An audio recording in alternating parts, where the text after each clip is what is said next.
आपके साथ चित्रा त्रिपाठी। मौलानाओं की मौजूदगी में हमारी मौजूदगी है दूर कर रहे हैं ज्यादातर जो हैदराबाद।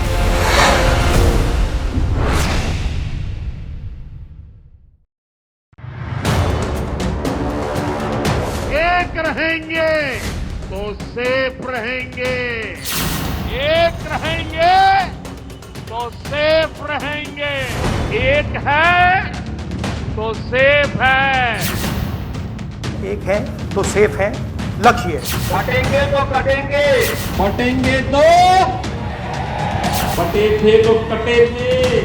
अरे गद्दार तर घरात तिथे बसलाय। ये गद्दार वो गद्दार फलाना गद्दार। वोट जिहाद होगा, वोट जिहाद करें, नोट जिहाद। संविधान की धज्जियां किसने उड़ाई है? संविधान को संविधान के नाम पर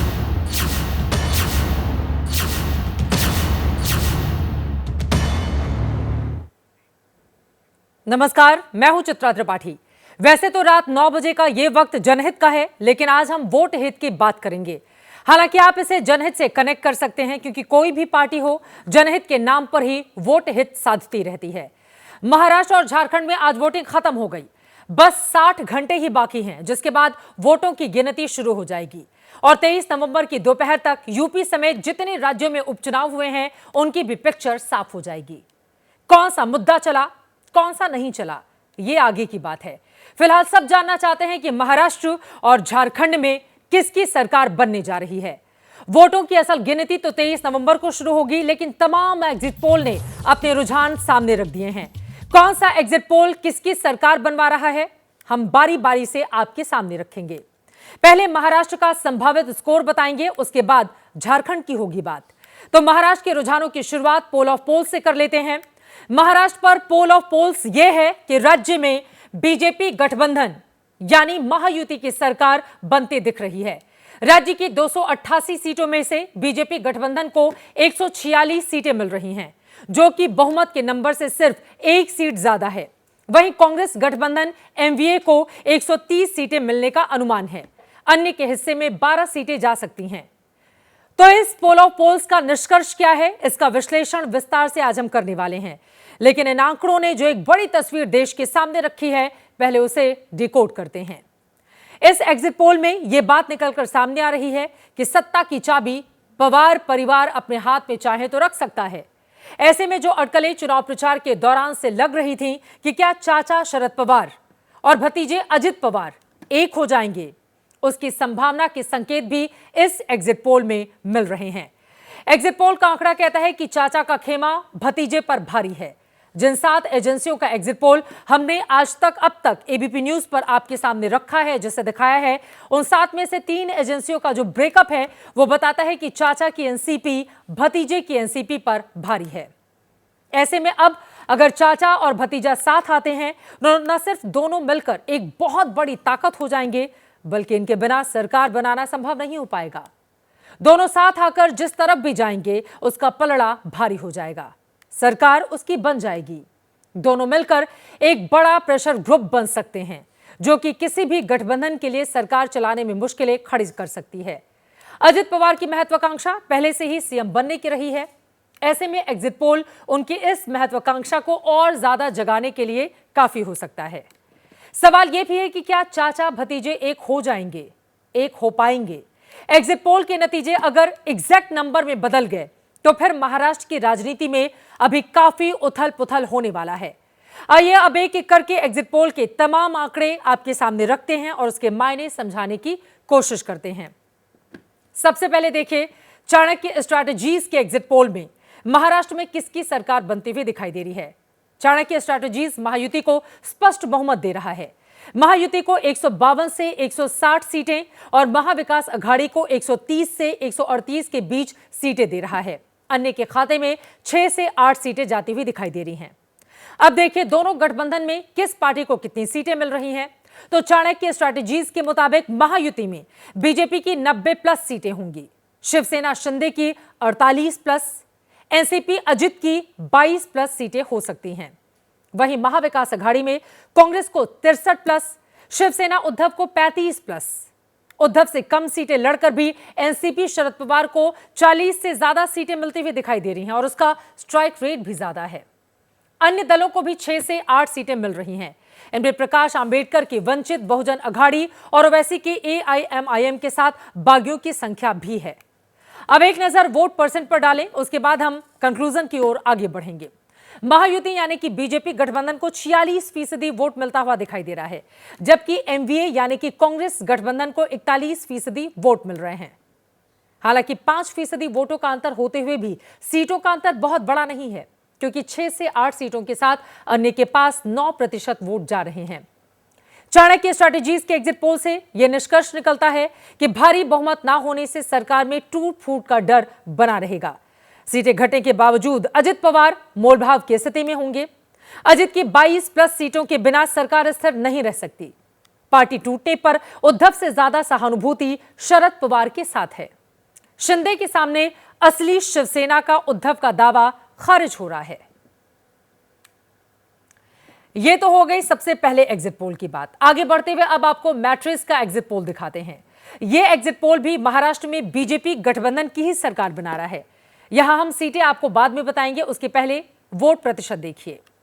मैट्रिक्स के एग्जिट पोल में बीजेपी गठबंधन को 48% वोट शेयर हासिल हो रहा है। कांग्रेस गठबंधन यानी कि महाविकास अघाड़ी को 42% वोट मिल रहे हैं। वोटों में 6% पीछे कांग्रेस गठबंधन, अन्य यानी कि छोटे दल, निर्दलीय और बागी 10% वोट अपने साथ लेकर जा रहे हैं। अब देख लेते हैं ये वोट परसेंट किस गठबंधन को कितनी सीटें दिला रहा है, जिस पर सभी की निगाहें हैं। तो मैट्रिक्स का एग्जिट पोल बीजेपी गठबंधन को 150 से 170 सीटें दे रहा है, यानी सीटों की लोअर रेंज भी बहुमत के नंबर से ऊपर है। वहीं कांग्रेस गठबंधन को यह एग्जिट पोल 110 से 130 सीटें दे रहा है। अन्य के खाते में 8 से 10 सीटें जा रही हैं। अब दोनों गठबंधनों में पार्टियों की परफॉर्मेंस भी आपको दिखा देते हैं। मैट्रिक्स का एग्जिट पोल महायुति में बीजेपी को 89 से 101 सीटें दे रहा है। शिवसेना शिंदे को 37 से 45 और एनसीपी अजित को 17 से 26 सीटें दे रहा है। वहीं दूसरी ओर एमवीए में कांग्रेस को 39 से 47 सीटें, शिवसेना उद्धव गुट को 21 से 29 सीटें, एनसीपी शरद पवार को 35 से 43 सीटें ये एग्जिट पोल देता हुआ दिखाई दे रहा है। अब आपको बताते हैं मैट्रिक्स के एग्जिट पोल का निष्कर्ष क्या है। निष्कर्ष यह है कि महाराष्ट्र में बीजेपी के गठबंधन को ही सबसे टिकाऊ माना गया है।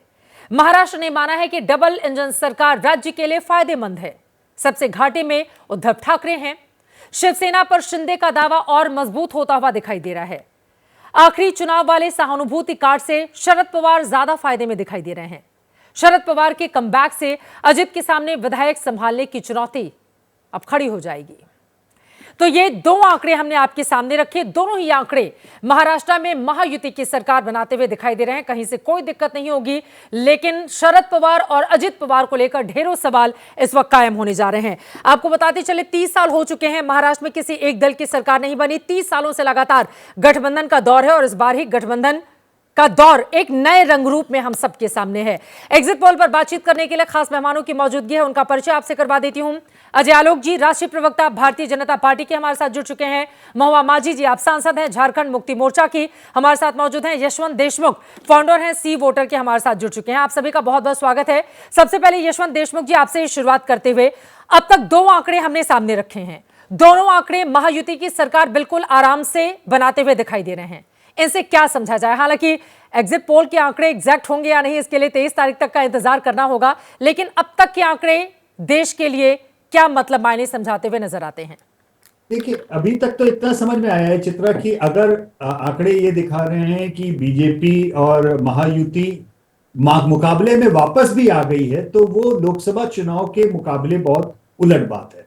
आगे है कि पीछे, मैं उस पर नहीं जाऊंगा क्योंकि आपको पता है मेरा स्टैंड, मैं सीट शेयर के ऊपर यकीन नहीं करता।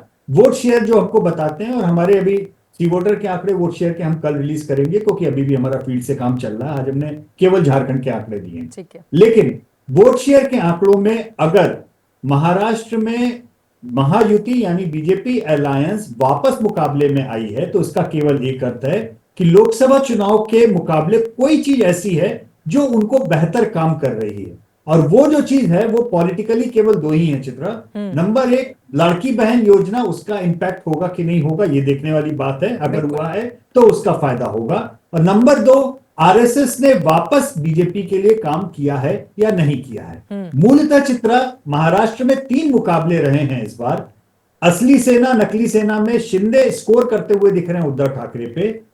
एनसीपी की लड़ाई में चाचा बुरी तरह मात देते हुए दिख रहे हैं भतीजे को, यानी शरद पवार तगड़ा स्कोर कर रहे हैं। और असली बात जो लटकेगी वो लटकेगी कि बीजेपी और कांग्रेस की लड़ाई में कौन बाजी मारता है विदर्भ और मराठवाड़ा में। जो वो लड़ाई जीतेगा सरकार उसकी बनेगी। चित्रा, ये सबसे बड़ा सवाल है। 149 सीटों पर भारतीय जनता पार्टी ने चुनाव लड़ा है। 101 सीटों पर महाविकास अघाड़ी में सबसे ज्यादा चुनाव लड़ने वाली कांग्रेस पार्टी है। ऐसे में दोनों में से कौन बाजी मारता है। लेकिन अभी बीच में जो हमने वीडियो दिखाए थे अजित पवार और शरद पवार के, सत्ता की चाबी अजय आलोक जी इन्हीं के हाथों में होगी। और ऐसे में फिर भारतीय जनता पार्टी के लिए आगे की राह इतनी आसान नहीं रहने वाली है, क्योंकि चाचा भतीजे की लड़ाई हम सब ने देखा है 2019 से लेकर आज तक। वो कब किस तरफ चले जाएं कहा नहीं जा सकता। अजय आलोक जी। देखिए चित्रा जी, सबसे पहले तो आप मेरे साथ बहुत सालों से डिबेट कर रही हैं और पोल महापोल सबको सम्मान, क्योंकि सब बहुत मेहनत से करते हैं, लेकिन व्यक्तिगत तौर पे मैं कभी इसको मानता नहीं। अब जहाँ तक रही महाराष्ट्र में हमारा प्रेडिक्शन की बात, तो मेरे हिसाब से महाराष्ट्र में महायुति को बहुत आराम से कंफर्टेबली 170-175 प्लस रहना चाहिए। और मैं सरप्राइज नहीं होऊंगा अगर महाविकास अघाड़ी 100 के नीचे ट्रिपल डिजिट अंक नहीं क्रॉस कर सके। इसी क्योंकि जब हम एंटी इनकम्बेंसी की बात करते हैं ना, तो फिर 2.5 साल, ये पहली बार ऐसी सरकार है पूरे देश में जिसमें 2.5 साल एक सरकार चलाई है, 2.5 साल एक ने सरकार चलाई है। तो लोगों के सामने पिक्चर बड़ा क्लियर है कि रोजी पिक्चर किसका है और पिक्चर ऑफ थॉर्न्स किसका है। और महाराष्ट्र की जनता इतनी बेवकूफ़ तो है नहीं। दूसरी बात, जो लोकसभा चुनाव में एक नैरेटिव चलाया गया था, तो होता क्या है कि अगर आप पीतल की हांडी में खाना बनाइएगा ना तो कालिक पड़ जाती है, लेकिन दोबारा उसको साफ़ कीजिएगा तो वापस चमक जाता है। लेकिन काठ की हांडी में खाना बनाइएगा, दोबारा साफ़ करने जाइएगा तो हांडी टूट जाती है। तो काठ की हांडी बार बार चढ़ेगी नहीं। संविधान बदल जाएगा, ख़त्म हो जाएगा, आरक्षण ख़त्म हो जाएगा, ये सब नैरेटिव चला नहीं गलती से। हमारे विश्वास की मजबूत वजह यह है कि एक तो इनके नैरेटिव का फेलियर, दूसरा 2.5 साल की हमारी सरकार, डबल इंजन की सरकार, जैसे भी महिला सम्मान योजना की बात कर रहे थे और बाकी योजनाएं चाहे जो हों, लोगों ने देखा है काम बोलना, काम को फाइल्स पे लाना, काम को ज़मीन पे उतारना, तीनों में बहुत अंतर है। महाराष्ट्र में लोगों ने ज़मीन पे उतरते देखा है। अगर मैं मुंबई की बात करूँ तो लोगों ने देखा कोस्टल रोड्स कैसे बने, लोगों ने देखा वर्ल्ड लीज फ्रंट कैसे बना, ब्रिजेस कैसे बने, नवी मुंबई एयरपोर्ट कैसे एग्जिस्टेंस में आ रहा है, एक्सप्रेस वे कैसे बन रहे हैं, नया पोर्ट कैसे आ रहा है, ये लोग देख रहे हैं। लोगों की ज़िंदगी में मौलिक बदलाव क्या हो रहे हैं। इसलिए मुझे नहीं लगता है कि ये सब कुछ होगा। अल्टीमेटली एक नरेंद्र मोदी और एकनाथ शिंदे, देवेंद्र फडणवीस की सरकार, लोगों को भरोसा है कि डिलीवरी यही कर सकती है, करप्शन फ्री गवर्नमेंट यही दे सकती है, लॉ एंड ऑर्डर यही दे सकती है। और अजय आलोक जी, जो बातें आप कह रहे हैं ना, मैं 2019 का चुनाव याद करना चाहूंगी, जब आपकी और शिवसेना की सीटें एक साथ आई थी और उसके बाद एक अलग तरह का नैरेटिव भी हमने देश में देखा था। उस समय बीजेपी सबसे ज्यादा सीटों के साथ 105 सीटें लेकर पार्टी बनी थी। लेकिन हमने देखा आपके छोटे सहयोगी दल शिवसेना ने किस तरह से अपने आप को पलटा था, और उसके बाद हमने 3 मुख्यमंत्रियों की शपथ लेते हुए देखा है बीते 5 सालों में। ऐसे में अजित पवार वाले सवाल का जवाब आपने दिया नहीं। देखिए, सत्ता की चाबी तो उन्हीं के हाथ में होगी। आप 100 लेकर आइए, 103 ले आइए, 105 लेकर आइए या 99 पर आ जाइए, तो बीजेपी के लिए बड़ी खुश होने वाली बात है नहीं। अभी असली मुश्किल और असली लड़ाई आपकी अब शुरू होगी। अजय आलोक जी, देखिए, जब आप एनालिटिक्स की बात करती हैं और एनालाइजर्स लोग की बात करती हैं, तो एनालाइजर ये भी कह रहे हैं कि 23 तारीख को रिजल्ट आएंगे, 25 तक सरकार नहीं बनी तो राष्ट्रपति शासन लग जाएगा। अजीत पवार के बारे में आप अभी से प्रश्न चिन्ह उठा रही है कि चाचा भतीजा का कोई भरोसा नहीं, कब कौन किधर चला जाएगा। तो भाई, जब कौन किधर चला जाएगा, when the politics is pregnant with possibility, तो ठीक है, जब will cross the bridge when it comes, जब ऐसा जगह समय आएगा तो हम देखेंगे कैसे क्या करना है। लेकिन मुझे इसकी उम्मीद लगती नहीं कहीं से। इसकी हाल की पॉलिटिक्स में रूल आउट भी नहीं कर सकते। मैं आपकी बात से सहमत भी हूँ। ठीक है, तो आपको क्या लगता है कि दूध का जला हुआ छाछ भी फूक फूक के नहीं पीता है क्या? हम दूध के जले हुए। ठीक है, अब दूध के जले कितना छाछ फूक फूक कर पिएंगे देखना महत्वपूर्ण रहेगा। लेकिन यहाँ पर 2 चेहरे ऐसे हैं जिनसे अभी आपको लंबी लड़ाई सहयोगी दलों में ही लड़नी है। उसके पहले जरा अगला एग्जिट पोल दिखा देते हैं, जो शुरू के 2 एग्जिट पोल के उलट हैं और महाराष्ट्र में कांग्रेस गठबंधन की सरकार के आने की घोषणा कर रहा है। इलेक्टोरल एज अपने एग्जिट पोल में कांग्रेस गठबंधन को 150 सीटें दे रहा है, जबकि बीजेपी गठबंधन को सिर्फ 118 सीटों पर रोक रहा है। अन्य को 20 सीटों का अनुमान बताया गया है। अब इन आंकड़ों का ब्रेकअप देखिए। इस एग्जिट पोल में किस पार्टी को कितनी सीटें दी गई हैं। कांग्रेस गठबंधन की 150 सीटों में कांग्रेस को 60, शिवसेना उद्धव को 44 और एनसीपी शरद को 46 सीटें मिलती हुई दिखाई गई हैं। जबकि महायुति में बीजेपी को 78, शिवसेना शिंदे को 26 और एनसीपी अजित को 14 सीटें मिलने का अनुमान बताया गया है। अन्य को 20 सीटें दी गई हैं। 3 एग्जिट पोल महाराष्ट्र में बीजेपी की सरकार आती हुई बता रहे हैं। चौथा और 5वां एग्जिट पोल महाराष्ट्र में कांग्रेस गठबंधन की सरकार बता रहा है, क्योंकि लगातार शाम 6:30 बजे से जब से हमने आपके सामने आंकड़े रखे हैं, इसी तरह के आंकड़े निकलकर सामने आ रहे हैं। एसईएस के इस 5वें एग्जिट पोल में कांग्रेस गठबंधन को 147 से 155 सीटों के मिलने के आसार हैं, जबकि एग्जिट पोल बीजेपी गठबंधन को 127 से 135 सीटें दे रहा है, यानी बहुमत से कम 10 सीटें पहले वो रोक दे रहा है। अन्य को 10 से 13 सीटें मिलने का अनुमान जताया गया है। तो ये स्थिति महाराष्ट्र की है। क्या हम झारखंड के आंकड़े रख सकते हैं? महुआ मांझी, मैं चाहूंगी कि एक सवाल मैं आपसे महाराष्ट्र की राजनीति पर लेती हूं। हालांकि आपकी सरकार रही, झारखंड मुक्ति मोर्चा की बड़े बड़े दावे भी झारखंड को लेकर किए गए, उस सवाल पे मैं आऊंगी। लेकिन महाराष्ट्र में अब तक की ये जो कांटे की टक्कर वाले एग्जिट पोल निकलकर सामने आए हैं, जिनमें से कुछ बीजेपी की बढ़त दिखा रहे हैं, कुछ इंडिया गठबंधन की दिखा रहे हैं, क्या समझ में आ रहा है आपको महुआ मांझी जी? देखिए, मैं ये गोदी मीडिया के एग्जिट पोल पे बहुत ज़्यादा भरोसा नहीं करती। हम लोग एक्सिस के एग्जिट पोल को देख रहे हैं, जो झारखंड के लिए अभी इन्होंने दिया है। तमाम जो मीडिया हाउसेस हैं उसमें जो एग्जिट पोल है उससे इनका ज़मीन आसमान का फ़र्क है। हमारे हेमंत सोरेन जी, माननीय मुख्यमंत्री जी ने भी अपने अकाउंट से जो पोस्ट किया है, एक्सिस का ही पोस्ट किया है, और वो बता रहे हैं कि झारखंड में जेएमएम की 53 सीट्स आ रहे हैं और एनडीए के मात्र 26 और अदर्स के 3। तो ऐसे में मैं क्या एग्जिट पोल को लेकर बात करूं जो महाराष्ट्र के लिए दिया गया है। आपने देखा कि हरियाणा चुनाव में एग्जिट पोल कहीं से भी वो लागू नहीं हुआ। उसी तरह से इसके पहले लोकसभा चुनाव का जो रिजल्ट आया था उसमें भी एग्जिट पोल्स जितने भी चैनल्स हैं उसके वो धराशायी हो गए थे। ऐसे में अभी कुछ नहीं कहा जा सकता, लेकिन एक्सिस के एग्जिट पोल पर हम लोग इसलिए भरोसा करते हैं कि उन्होंने जो कहा था वो सच में हुआ था और उस पर हम लोग अब भरोसा कर रहे हैं। उसमें हम लोग झारखंड में बहुत ज़्यादा सीटों से हम लोग जीत रहे हैं। संताल परगना के बारे में मैं अगर बात करूं, जहां से खुद हमारे मुख्यमंत्री हेमंत सोरेन जी बरहेट सीट से लड़ रहे हैं, वहां पर इंडिया को 15 सीट और एनडीए को मात्र 3 सीट्स मिल रहे हैं। परसेंटेज उसका है इंडिया को 52% और एनडीए को 37%।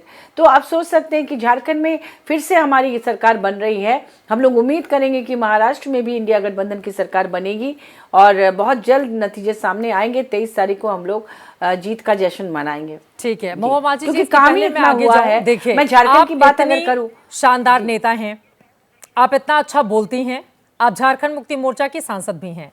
कम से कम आप जैसे नेताओं से ये देश उम्मीद नहीं करता है कि जब आप एग्जिट पोल पर बात करने के लिए आए तो आप गोदी मीडिया जैसे शब्दों से दूसरों को संबोधित करें।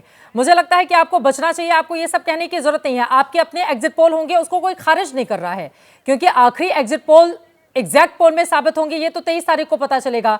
हमने अलग अलग एजेंसियों की यहाँ पर एग्जिट पोल सामने रखे हैं, जिसको जो सूट कर रहा है वो उसको लेकर आगे बढ़ा है। मैं आपके पास अगले सवाल के साथ आऊं, उसके पहले दिखा देते हैं झारखंड विधानसभा चुनाव का पोल ऑफ पोल्स क्या कहता है। नतीजों से पहले वोटरों के मिजाज से झारखंड की सियासी नब्ज आखिर क्या इशारा कर रही है। झारखंड के 3 एग्जिट पोल के निकले आंकड़े आपके सामने है। झारखंड विधानसभा का पोल ऑफ पोल्स कुछ इस तरह से दिखाई दे रहा है। 3 में से 2 एग्जिट पोल बता रहे हैं झारखंड में एनडीए की वापसी हो रही है, जबकि 1 एग्जिट पोल में झारखंड मुक्ति मोर्चा कांग्रेस गठबंधन एक बार फिर बड़े बहुमत से सत्ता बचाने में कामयाब होता हुआ दिखाई दे रहा है। लेकिन तीनों एग्जिट पोल के आंकड़ों को मिलाने के बाद जो औसत सामने आ रहा है उसके मुताबिक बीजेपी और उसके सहयोगी पार्टियों को 39 सीटें और झारखंड मुक्ति मोर्चा कांग्रेस आरजेडी के महागठबंधन को भी 39 सीटें ही मिल रही हैं, जबकि अन्य को 3 सीटें मिलती हुई दिखाई दे रही हैं। यानी झारखंड में एनडीए और महागठबंधन के बीच कांटे का मुकाबला है। ऐसे में झारखंड में नई सरकार बनाने में अन्य दलों या विधायकों की भूमिका बेहद अहम होने वाली है। अब आपको दिखाते हैं चाणक्य स्ट्रेटेजीज के एग्जिट पोल में झारखंड की सभी 81 सीटों पर वोटिंग के बाद विधानसभा की कैसी तस्वीर बन रही है। सबसे पहले इस पर नजर डाल लेते हैं। चाणक्य स्ट्रेटेजीज के एग्जिट पोल में एनडीए गठबंधन झारखंड में बहुमत के आंकड़े के पार जा रहा है। एनडीए को 45 से 50 सीटें मिल रही हैं। चाणक्य स्ट्रेटेजीज के एग्जिट पोल में कांग्रेस झारखंड मुक्ति मोर्चा के महागठबंधन को 35 से 38 सीटें मिल रही हैं, जबकि 3 से 5 सीटें अन्य के खाते में जा रही हैं। झारखंड के एग्जिट पोल में दोनों गठबंधनों को मिल रही सीटों का अनुमान है। अब आपको दिखा देते हैं चाणक्य स्ट्रेटेजीज के इस एग्जिट पोल में झारखंड में किस पार्टी को कितनी सीटें मिल रही हैं। यह एग्जिट पोल बताता है बीजेपी को 40+ सीटें, आजसू यानी कि ऑल झारखंड स्टूडेंट यूनियन को 5+ सीट, जेडीयू को 1+ और चिराग पासवान की पार्टी एलजेपी रामविलास पासवान को 1+ सीटें मिलती हुई दिखाई दे रही हैं। जबकि दूसरी ओर महागठबंधन में शामिल झारखंड मुक्ति मोर्चा को 26+, उसके सहयोगी कांग्रेस को 10+, लालू यादव की आरजेडी को 3+ और लेफ्ट पार्टियों को 1+ सीटें मिलती हुई दिखाई दे रही हैं। यह तो हुई झारखंड में पार्टियों को मिल रही सीटों की बात। अब आपको दिखाते हैं चाणक्य स्ट्रेटेजीज के एग्जिट पोल में झारखंड में कौन कितना वोट शेयर अपने खाते में लाने में कामयाब हो रहा है। एनडीए यानी कि बीजेपी, उसके तमाम सहयोगी दल मिलकर झारखंड में 46% वोट लाते हुए दिखाई दे रहे हैं, जबकि झारखंड मुक्ति मोर्चा, कांग्रेस और आरजेडी का महागठबंधन 38% मत हासिल कर रहा है। इसके अलावा 4% वोट अन्य के खाते में जा रहे हैं। यह है चाणक्य स्ट्रेटेजीज के एग्जिट पोल से निकल रही झारखंड की चुनावी तस्वीर। और इन आंकड़ों से जो बड़ी बातें निकलकर सामने आ रही हैं, उसके मुताबिक रोटी, बेटी और माटी वाला मुद्दा बीजेपी जमीन तक पहुंचाने में कामयाब रही। ऐसा हुआ है तो संथाल परगना में झारखंड मुक्ति मोर्चा, कांग्रेस को बड़ा नुकसान हो रहा है और बीजेपी के बटेंगे तो कटेंगे वाला नारे ने झारखंड में असर दिखाया है। हालांकि ये एग्जिट पोल के ही आंकड़े हैं, फाइनल आंकड़ों के लिए हमें 23 तारीख तक का इंतजार करना होगा। वहीं झारखंड विधानसभा चुनाव को लेकर मैट्रीज के एग्जिट पोल में क्या सामने आ रहा है, उस पर भी नजर डाल लेते हैं। मैट्रीज एग्जिट पोल में बीजेपी झारखंड की 81 सीटों में से बीजेपी, उसके सहयोगी दल मिलकर बहुमत का आंकड़ा पार कर रहे हैं। एनडीए गठबंधन को झारखंड में 42 से 47 सीटें मिल रही हैं, सरकार बनाने के लिए 41 चाहिए। कांग्रेस जेएमएम के महागठबंधन को 25 से 30 सीटें, अन्य के खाते में 1 से 4 सीटें जा रही हैं। मैट्रीज एग्जिट पोल में कौन से गठबंधन को झारखंड में कितना वोट शेयर हासिल हुआ है, अब वो आंकड़े भी आपके सामने रखते हैं। एनडीए गठबंधन को 45% वोट मिल रहा है, महागठबंधन को मैट्रीज एग्जिट पोल 38% वोट दे रहा है, जबकि अन्य को 17% वोट मिलता हुआ दिखाई दे रहा है। यानी दोनों गठबंधनों के अलावा झारखंड में अन्य छोटे छोटे दल, निर्दलीय प्रत्याशियों ने भी बड़ा वोट शेयर अपने पाले में लाने में वो कामयाब होते हुए दिखाई दे रहे हैं इन एग्जिट पोल के आंकड़ों के हिसाब से।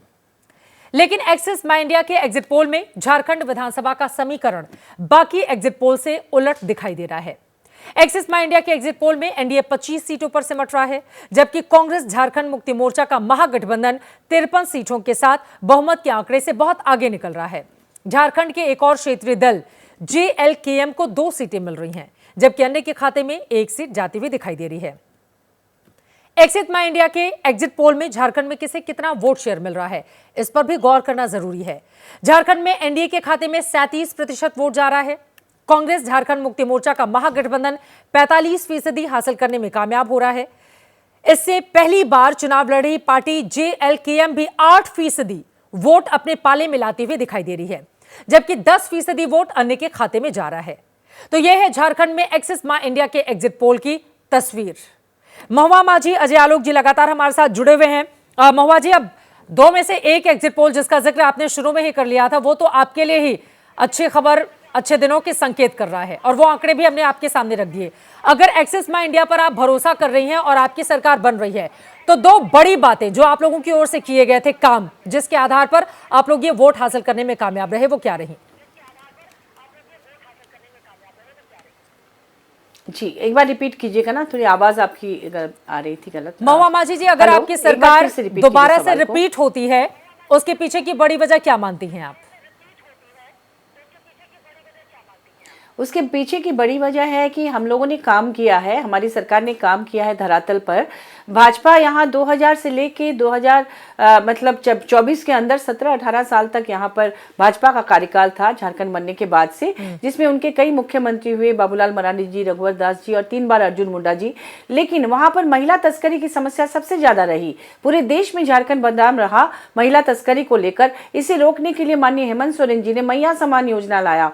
उनको हर महीने 1000 की राशि, पहले दलाल लोग यहाँ प्लेसमेंट एजेंसी बना के यहाँ की नाबालिग लड़कियों को गरीब इलाकों से उठा के बाहर ले जाते थे नौकरी के नाम पर, और उनका शोषण होता था। उनको वापस लाया गया और लाके उनको सावित्रीबाई फुले किशोरी समृद्धि योजना, फूलो झानो आशीर्वाद योजना, पोटो हो खेल योजना, मुख्यमंत्री रोजगार सृजन योजना, स्किल डेवलपमेंट करा के पलाश ब्रांड नाम देना, उनको कुटीर उद्योग से जोड़ना, उनको चुनकर प्रतिभाशाली लड़कियों लड़कों को विश्व के सबसे प्रतिष्ठित संस्थानों लंदन स्कूल ऑफ इकोनॉमिक्स तक पहुंचाना। तो इतनी योजनाएं उन्होंने, अबुआ आवास योजना, बिजली फ्री 200 यूनिट तक की, तो इस तरह से इतना काम कर दिया है कि उसके आधार पर लोग कह रहे हैं कि अब हमें यही सरकार चाहिए। और लोग काम पर बात कर रहे हैं, जुमलेबाजी पर नहीं। यहाँ पर भाजपा के तमाम बड़े नेता आके धर्म के नाम पर पोलराइजेशन कराने की कोशिश कर रहे हैं, एक दूसरे से लड़ा रहे हैं, लोगों के दिमाग में नफरत फैला रहे हैं, बटोगे तो कटोगे, घुसपैठिया, अजीब अजीब तरह की बातें कर रहे हैं। अगर घुसपैठिया का मुद्दा वो ला रहे हैं तो खुद वो जिम्मेदार है, क्योंकि अगर चाइना से कोई हमारे किसी राज्य में प्रवेश करता है तो केंद्र सरकार की जिम्मेदारी है उसे रोकने की। वो कह रहे झारखंड में बाहर से आ रहे हैं, तो झारखंड में आ रहे हैं तो झारखंड का कोई भी इंटरनेशनल बॉर्डर झारखंड से सटा हुआ नहीं है। असम के रास्ते अगर आ रहे हैं तो असम के मुख्यमंत्री क्या कर रहे हैं झारखंड में आकर। और दूसरी बात कि अगर आ रहे हैं आपके सांसद मंत्री, आपके तमाम लोग कह रहे हैं तो केंद्र सरकार आपके पास है, आप होम मिनिस्ट्री आपका है, आप उन्हें अरेस्ट क्यों नहीं कर लेते? आपकी बात पर जल्दी से अजय आलोक जी की एक टिप्पणी ले लेती हूँ। बिल्कुल, आपने बड़ी बातें कही है। संदीप सोनवलकर जी भी वरिष्ठ पत्रकार हमारे साथ जुड़ चुके हैं, उनके पास में जाऊं उसके पहले अजय आलोक जी, हालांकि अच्छी खबर अजय आलोक जी के लिए ये जरूर हो सकती है कि एक को अगर छोड़ दें तो 2 एग्जिट पोल के आंकड़े उनकी ओर इशारा कर रहे हैं। अजय आलोक जी, अगर आप आ रहे हैं तो फिर बड़ी वजह क्या है, और उनके आरोपों पर भी जवाब दीजिए आप।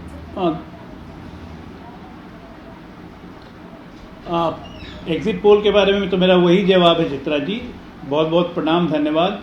लेकिन मैं विश्वास नहीं करता हूँ, और सच्चाई ये है कि ये दोनों एग्जिट पोल फेल होंगे और हम लोग 50+ जा रहे हैं झारखंड में अकेले अपने दम पे, एनडीए कंबाइन, इसमें कोई शक और शुबा नहीं है। महुआ जी बहुत विनम्र और मृदुल स्वभाव की नेत्री हैं, उनको बहुत बहुत शुभकामनाएं। इन्होंने भी चुनाव लड़ा है, उनको शुभकामनाएं मेरी तरफ से।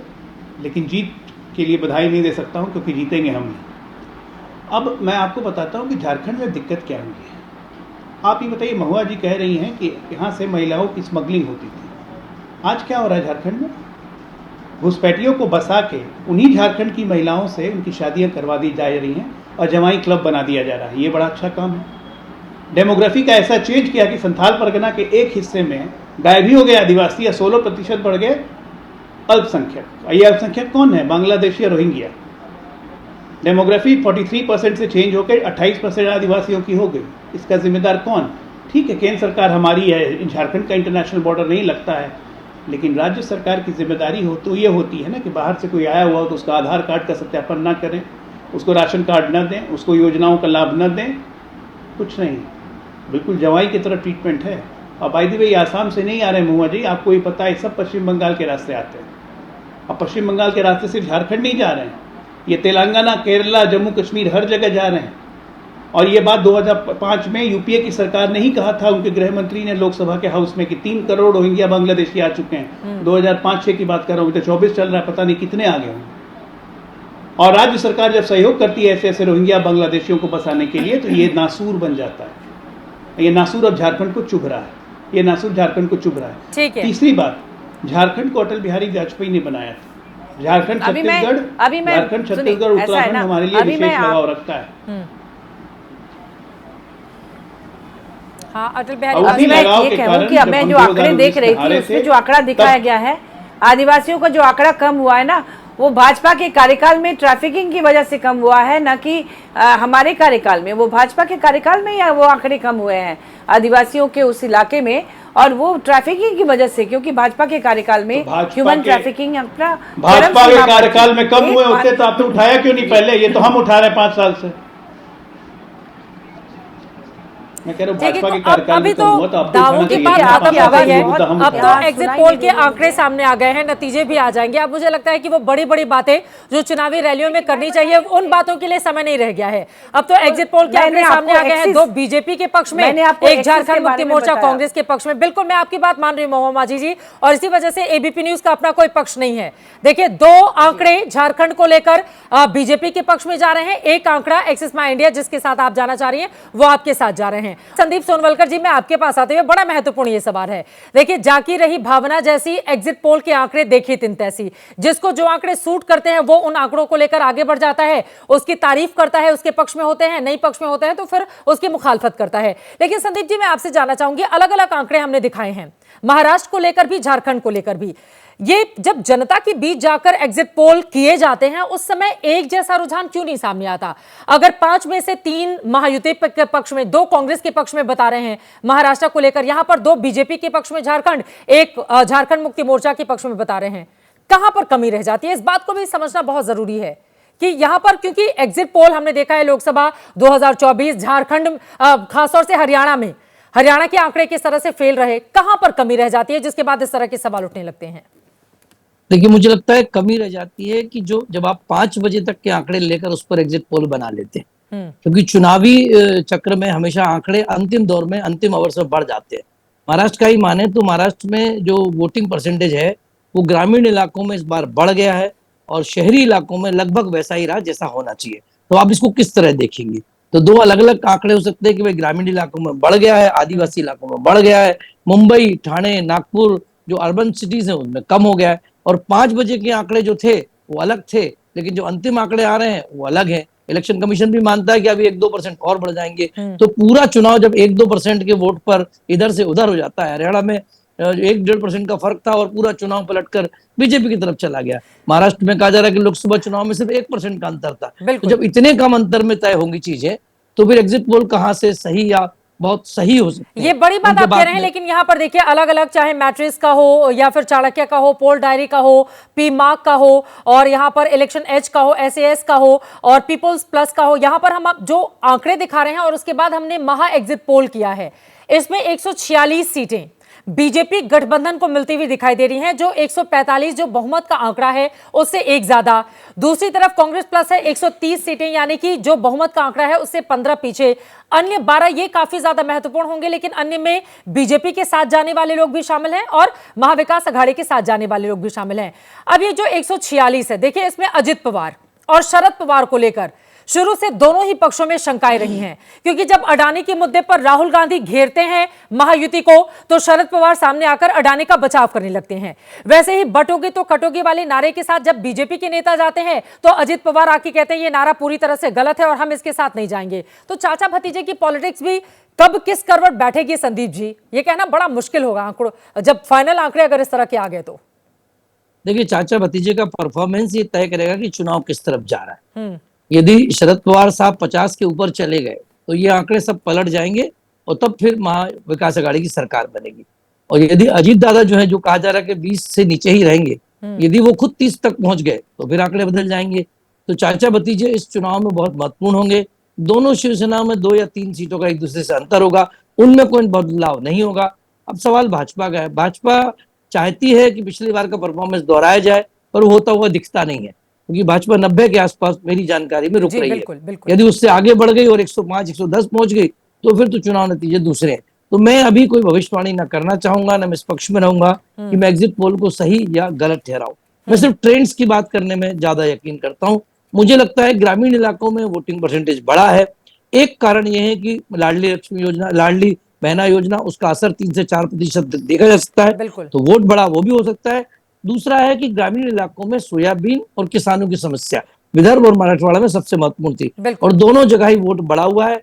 मराठा आरक्षण भी एक विषय था, दोनों जगह वोट बढ़ा हुआ है। लेकिन जब अजित पवार से मैंने उनका इंटरव्यू किया था और जब मैंने अजित पवार से ये सवाल पूछा था कि आखिर क्या वजह रही कि आप लोगों का लोकसभा में बुरा परफॉर्मेंस रहा, तो उन्होंने कई मुद्दे गिनाए, जिनमें से किसानों का मुद्दा था। मैंने पूछा कि अब क्या किसानों के लिए बदलाव हुआ है, तो जिन बातों का आप जिक्र कर रहे हैं उन्होंने कहा कि हमने उसको संभाल लिया है, किसानों ने जो मांगे की थी उसको पूरा करने में हम कामयाबी हासिल कर चुके हैं। दूसरी तरफ एक और आंकड़े संदीप जी, जिसके जरिए मैं आपके पास आऊंगी। महाविकास अघाड़ी को लोकसभा में 158 सीटों पर लीड मिली थी, महायुति को 125 सीटों पर लीड मिली थी, जबकि इनमें 31 सीटें ऐसी थी जहां पर हार और जीत का अंतर 5000 से भी कम था। तो ये जो 31 सीटें हैं, ये यहां पर मतलब महायुति के लोगों ने बहुत काम किया है, जिसका वो दावा करते हैं। मुख्यमंत्री ने मेरे साथ इंटरव्यू में भी इस बात को एक्सेप्ट किया था। आपको क्या लग रहा है कि किसानों के मुद्दे को एड्रेस करने में बीजेपी गठबंधन कामयाब रहा है, जिसका वो दावा कर रहा है, या वास्तव में ये जो मुद्दा है वो महाविकास अघाड़ी के लिए काम कर जाएगा? देखिए, लोकसभा चुनाव से तुलना नहीं होनी चाहिए कि मुझे लगता है कि हर चुनाव अलग चुनाव होता है। लोकसभा चुनाव में नरेंद्र मोदी एक बहुत बड़ा मुद्दा थे और महाराष्ट्र के चुनाव में कम से कम प्रधानमंत्री नरेंद्र मोदी कोई मुद्दा नहीं है, तो इसलिए वो बहुत कुछ परसेंटेज इसी से बदल जाता है कि मोदी है या नहीं है। तो लोकसभा चुनाव से तो इसकी तुलना नहीं हो सकती। दूसरी बात रही किसानों की समस्या में, तो पिछली बार प्याज का मुद्दा था, प्याज के किसानों को भाव नहीं मिला, एक्सपोर्ट रोक दिया गया था, तो प्याज के पूरा जो बेल्ट है हम ये कहें उसमें बहुत बुरी तरह से भाजपा हार गई थी। लेकिन विदर्भ के हिस्से में बीजेपी बुरी तरह हारी, तो विदर्भ के हिस्से में और मराठवाड़ा के हिस्से में इस बार सोयाबीन बहुत बड़ा मुद्दा है। भाव 3,000 से लेकर 4,000 के बीच में है, जबकि किसानों की लागत ही 4,000 के ऊपर आती है। तो वहां पर एक बहुत बड़ा मुद्दा है कि 56 लाख हेक्टेयर। मैं आपको एक अजय आलोक जी के पास आऊं, एक और सवाल। हमने अजित पवार और शरद पवार को लेकर इतनी चर्चा कर ली, देखिए शिंदे के मुकाबले यहां पर उद्धव गुट जो है वो खराब प्रदर्शन करता हुआ, खासतौर से जो 3 एग्जिट पोल के आंकड़े हमने दिखाए हैं उसमें नजर आ रहा है। वो कौन सी स्थिति रही, क्योंकि कांग्रेस पार्टी जो चौथे नंबर की पार्टी थी लोकसभा में वो दूसरे नंबर पर आ जाती है और सबसे अच्छा परफॉर्मेंस महाविकास अघाड़ी में करती है, वहां पर उद्धव ठाकरे गुट बहुत पीछे रह जाता है। वही स्थिति इस वक्त विधानसभा के आंकड़ों में भी दिखाई दे रही है। शरद पवार अच्छा कर रहे हैं, कांग्रेस पार्टी अच्छा कर रही है, लेकिन उद्धव ठाकरे इन दोनों के मुकाबले तीसरे नंबर पर जाते हुए नजर आ रहे हैं, जबकि कांग्रेस के बाद सबसे ज्यादा सीटों पर उन्होंने ही विधानसभा का चुनाव लड़ा था। तो ये असली शिवसेना किसकी, नकली शिव सैनिक कौन, इसको लेकर भी एक बड़ी लड़ाई है। संदीप सोनवलकर जी। निश्चित तौर पे, क्योंकि आखिरकार उनके ही विधायक टूट कर गए ना, सांसद तो नहीं टूटे उस तरह से, विधायक टूटे। और जो लोकसभा का चुनाव उसमें उद्धव ठाकरे का परफॉर्मेंस बहुत बुरा नहीं था, दोनों का लगभग बराबर था। एक सीट जो जीती गई वो 48 वोटों से जीती गई, तो मैं नहीं मानता कि उसको बहुत बुरा परफॉर्मेंस में हम गिनेंगे, अच्छा परफॉर्मेंस गिनेंगे। तो वो बहुत ज्यादा लोकसभा से हम उसकी तुलना मैं कहूंगा फिर ना करें। उद्धव ठाकरे के 42 विधायक टूटे थे, उसके बाद उनकी पार्टी में नेतृत्व का बहुत बड़ा संकट हुआ, सारे नए कैंडिडेट उन्हें उतारे हैं, इसलिए उनके सामने कई संकट है। पहला संकट तो विधायकों का होता है ना, सहानुभूति वोट हासिल करने का। अब अगर अजित पवार के मुकाबले शरद पवार सहानुभूति फैक्टर हासिल करते हुए दिखाई दे रहे हैं, उनको ज्यादा सीटें, वो ज्यादा अच्छा परफॉर्म कर रहे हैं अजित के मुकाबले, तो वो चीजें उद्धव ठाकरे के साथ क्यों नहीं हो रही हैं? इस बार उद्धव ठाकरे के साथ सहानुभूति का फैक्टर उतना ज्यादा नहीं है, ये जमीन पर दिख रहा है, मतलब इससे कहने में कोई गुरेज नहीं होना चाहिए। लेकिन इतना भी नहीं है कि ऐसा है कि उद्धव ठाकरे बिल्कुल ही सफाया हो जाए, या बिल्कुल, मैं कह रहा हूं कि दोनों के बीच में 2 से 3 सीटों का ही अंतर होगा, उसी स्थिति में खड़े रहेंगे जैसे लोकसभा की स्थिति में खड़े थे। असल खेल जो है वो चाचा भतीजा में होगा। चाचा जो भतीजे है वो पिछली बार लोकसभा में तो बीजेपी के जो मुख्यमंत्री के दावेदार देवेंद्र फडणवीस ने कह दिया कि वो हम पे लायबिलिटी बन गए थे एक तरीके से, हालांकि बाद में साथ में रखा। तो क्या अजीत पवार एकदम कम पे जाते हैं तो भाजपा क्या करेगी, और अजीत पवार फिर से अपने चाचा के पास वापस जा सकते हैं, इस बारे में पूरी चर्चा महाराष्ट्र के चुनाव में आम है। तो भाजपा को ये भी समझना क्या अजित पवार ही चाचा के पास जाएंगे, या आपको लग रहा है कि शरद पवार इधर महायुति के साथ भी आ सकते हैं? ऐसी संभावना क्या बन सकती है? क्योंकि हमने देखा था अभी अजित पवार के खुलासे के बाद कि किस तरह से दिल्ली में बैठक हुई, शरद पवार उस बैठक में शामिल थे और महायुति में जाने का किस तरह से फैसला लिया जा रहा था। क्या वो चीजें रिपीट हो सकती हैं? देखिए, शरद पवार साहब वापस आएंगे तो पहली शर्त होगी फिर अजीत पवार साहब नहीं रहेंगे। अजीत पवार के अंडर में शरद पवार साहब आ जाएंगे, मुझे ऐसा नहीं लगता। मतलब ऐसा कम से कम इस उम्र में जो व्यक्ति जिसका आखिरी चुनाव हो वो ये करे कि अपनी उम्र में ये सोचे कि अंडर में आ जाए तो मुश्किल है। ज्यादा संभावना है कि सरकार किसकी तरफ बनती उसकी तरफ जाएंगे। यदि सरकार महायुति के अच्छे बहुमत से बनती तो अजीत पवार वहीं रहेंगे और कहीं नहीं जाएंगे अजीत पवार। वैसे भी अजीत पवार के पास लिमिटेड ऑप्शन है, क्योंकि उन पर आरोप बहुत हैं और भाजपा के लोग भले कुछ भी कहें लेकिन वो वॉशिंग मशीन से निकले हैं और उन पे अभी भी कई केसेस चल रहे हैं, किसी भी केस में उनको लेकर दबाया जा सकता है, ये तो सच्चाई है। तो मतलब अजय आलोक जी की पार्टी अजित पवार को लेकर पूरी निश्चिंत रह सकती है, आप ये बातें कहते हुए दिखाई दे रहे हैं। अजय आलोक जी, उनकी बातों पर आपकी टिप्पणी। मुस्कुरा रहे हैं आप। चित्रा जी, ऐसा है ना कि इतिहास से हम लोग बहुत सबक सीखते हैं और इतिहास को याद भी रखते हैं, और इतिहास को इसलिए याद रखा जाता है ताकि वर्तमान में वो गलतियां ना हो सके। मैंने खुद ही कहा हम दूध के जले हुए हैं। महायुति 2019 में ही पूर्ण गठबंधन लेके आई थी। एक व्यक्ति के मुख्यमंत्री बनने की इच्छा ने पूरे महाराष्ट्र की राजनीति में मट्ठा बो दिया। खैर ठीक है, उसके बाद जो हुआ 2.5 साल का काम है। आज ये है कि 23 तारीख को जब रिजल्ट आएंगे, सबसे बड़ा फैक्टर होगा कि अकेले भारतीय जनता पार्टी कितना सीट लेके आती है। जैसे कि अभी संदीप जी कह रहे थे जी। अब संदीप जी कह रहे थे कि उनको उम्मीद है हम 90 के पास रहेंगे, लेकिन क्या समीकरण होंगे अगर हम 135-125 के आसपास खुद ही पहुंच गए तो 123 तो ला चुके हैं। अजय आलोक जैसे संभव होगा क्या? मतलब ये तो कुछ ज्यादा हवाई बातें नहीं हो गई। 149 पे चुनाव लड़े हैं, कह रहे हैं 135 जाएगी, ये नहीं तो मतलब अजय आलोक जी, चित्रा जी, आप तो व्यवहारिक बातें चित्रा होनी जी, चाहिए, कोई चित्रा चुनावी जी, भाषण थोड़ी ना है। चित्रा जी, तो फिर ये कैसे संभव होगा कि बीजेपी 90 पे रुक जाएगी? अरे फिर ये पिछला कैसे संभव 105 था, अभी 123 तो हम लाके दिखा चुके हैं, ऑन रिकॉर्ड है। एग्जिट पोल के आंकड़ों के आधार पर वो बोल रहे हैं। 123 भाई हम 123 अकेले लड़के ला चुके हैं। हाँ, एग्जिट पोल के आंकड़े जो भी हो, मैंने तो पहले ही बहुत विनम्रता से मैंने डिनाई कर दिया कि हम एग्जिट पोल को नहीं मानते, जबकि आप हमें 2 में सब में जिता रही हैं ज्यादातर में। मैंने तो उसको विनम्रता से डिनाई किया। लेकिन अब भविष्य क्या क्या चीज को लेके, भविष्य के गर्भ में क्या पल रहा है, ये आज की तारीख में ये प्रेडिक्शन करना आपके लिए, मेरे लिए, हम लोग तरह तरह से परम्यूटेशन कॉम्बिनेशन कर सकते हैं, जो कि हम लोग कर रहे हैं बैठ के। चचा भतीजा मिल गए, चचा उधर चले गए, भतीजा इधर आ गया, उद्धव कम हो गए, शिंदे बढ़ गए, शिंदे कम हो गए, उद्धव बढ़ गए। ज्यादा ये सब क्या है? लंबा वक्त नहीं हुआ, 5 कॉम्बिनेशन। सालों का इतिहास यही बताता है। अजित पवार के साथ मिलकर देवेंद्र फडणवीस जो सुबह सुबह मुख्यमंत्री पद की शपथ लेने पहुंच गए थे, उसके बाद कैसे पलटी मारे थे अजित पवार। इतिहास से कुछ सीखा तो होगा ना अजय आलोक जी आपने? तो मैंने क्या बोला कि आइए, तो मैंने क्या बोला कि ना इतिहास भूलना चाहिए, ना इतिहास में की गई गलतियों को दोहराना चाहिए। अच्छा राजनीतिक दल वही होता है, अच्छा राजनीतिक वही होता है। हम जनता के लिए सोच रहे हैं, हम जनता के लिए ही सोचेंगे, हम जनता के लिए ही खड़े हैं। और आप निश्चिंत रहिए, महायुति 175 प्लस से सरकार बनाने जा रही है। इस इफ एंड बट की मैं आपसे बात करूंगा ही 23 तारीख को। इस इफ एंड बट की कोई जरूरत ही नहीं होगी, आपको यह बात याद दिलाऊंगा मैं। संदीप सोनवलकर जी, एक महत्वपूर्ण सवाल और बाकी रह जाता है। देखिए, कौन बनेगा मुख्यमंत्री? अगर महायुति की सरकार बनती है तो फिर क्या देवेंद्र फडणवीस फिर से मुख्यमंत्री बनेंगे, या फिर अब दोनों जो छोटे छोटे दल हैं, इनके साथ सहयोगी पार्टी, उनमें से किसी को मुख्यमंत्री बनाया जाएगा? क्योंकि 2019 में सबसे बड़ी पार्टी 105 सीटों पर होने के बावजूद उद्धव ठाकरे की अपनी महत्वाकांक्षा थी, लेकिन 2022 में बीजेपी को क्या हासिल हुआ? आखिर मुख्यमंत्री तो बीजेपी का बना नहीं, शिंदे जी को बुलाकर मुख्यमंत्री बनाना पड़ा। तो इस बार की परिस्थिति क्या बन सकती है? और उद्धव ठाकरे के लिए अगर महाविकास अघाड़ी की सरकार बनती है, आपको लग रहा है कि उसमें मुख्यमंत्री बनने के अगर तीसरे नंबर पर वह रहते हैं परफॉर्मेंस में, तो कैसे वो दावा करेंगे? देखिए, अजय आलोक जी की बात को मानते हुए मानता हूँ कि यदि बीजेपी 135 आ गई तो किसी को नहीं बनने देगी, अपना मुख्यमंत्री बना लेगी। लेकिन यदि बीजेपी 90 आ गई तो मजबूरी बन जाएगी, दूसरे को मुख्यमंत्री बनाना पड़ेगा, क्योंकि उसके बिना सरकार नहीं बनेगी। तो ये तो दोनों परमिटेशन कॉम्पिटिशन पे बात हो सकती है। सेम बात वहां पर है। वहां उद्धव ठाकरे की स्थिति इस समय कमजोर है, इसमें कोई शक नहीं है, क्योंकि उद्धव ठाकरे 35 से 40 के आसपास रुक रहे हैं। लेकिन फिर भी चूंकि अब वो ऐसे यदि फैक्टर बन गए उद्धव ठाकरे की उनके बिना सरकार नहीं बनती, तो वो भी दावा करेंगे अपना कि हमको सरकार कम से कम एक बार, या फिर वही 2.5 साल का, या फिर 1.5 साल का, पता नहीं कौन कितने दिन का मुख्यमंत्री बनता है। ये बात तो अभी कोई कही नहीं जा सकती। भाजपा की कोशिश जरूर है कि अपना मुख्यमंत्री बने, तभी भाजपा ने सबसे ज्यादा सीटें लड़ी, और सबसे ज्यादा सीटों के साथ साथ अपने उम्मीदवार तो एकनाथ शिंदे के यहाँ भी लड़ा दिए और अजित पवार साहब के यहाँ भी लड़ा दिए। हालांकि इसका पिछली बार कोई बहुत फायदा नहीं हुआ था। पिछली बार लोकसभा के चुनाव में 5 सीटें दी थी अजित पवार को, 4 भाजपा के उम्मीदवार थे, वो चारों हार गए थे। सो इस बार में कोई गारंटी नहीं है कि वो वहां जाके जीत ही जाएंगे। सो बहुत सारे कॉम्बिनेशन होंगे।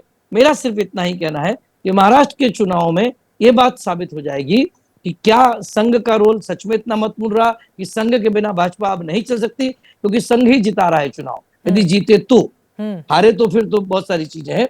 एक तो ये महत्वपूर्ण चुनाव हो जाएगा। दूसरी बात महत्वपूर्ण हो जाएगी कि चुनाव के ठीक 1 महीने पहले 1200 घोषणाएं महाराष्ट्र में की गई, तो ये मॉडल फिर पूरे देश में लागू होगा। कोई सरकार इससे नहीं बच सकती। चुनाव के 1-1.5 महीने पहले लोगों को बांटिए और 5 साल फिर सरकार चलाई।